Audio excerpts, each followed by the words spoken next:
দুই স্ত্রীর সঙ্গেই বিচ্ছেদ হয়েছে অভিনেতা শাকিব খানের। তিনজনের সম্পর্কের সমীকরণ দর্শকের কাছে যেন রহস্য। ঈদে একাধিকবার দুই স্ত্রীর সঙ্গে বিভিন্নভাবে ধরা দিয়েছেন চিত্রনায়ক শাকিব খান। যতই ঝামেলা থাকুক না কেন, দুই স্ত্রী এবং দুই সন্তানের প্রতি সব দায়িত্ব পালন করেছেন শাকিব খান। সম্প্রতি এক সাক্ষাৎকারে শবনম বুবলীকে প্রশ্ন করা হয়, এবছরের ঈদে শাকিবের থেকে কি উপহার পেলেন তিনি। প্রশ্ন শুনে লাজুক হাসি অভিনেত্রীর মুখে। উত্তর দিতে ইতস্তত বোধ করলেও শেষে বলেই ফেললেন।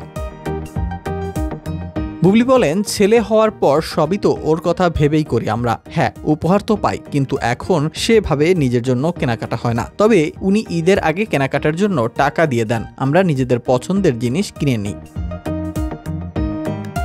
সম্প্রতি অপু বিশ্বাসের সঙ্গে একই গাড়িতে দেখা যায় নায়ককে। ঈদের জন্যই ছেলে আব্রাহাম আর অপুকে নিয়ে নাকি কেনাকাটা করতে গিয়েছিলেন তিনি। এক গাড়িতে তিনজনের ভ্রমণের ভিডিও ছড়িয়ে পড়েছে।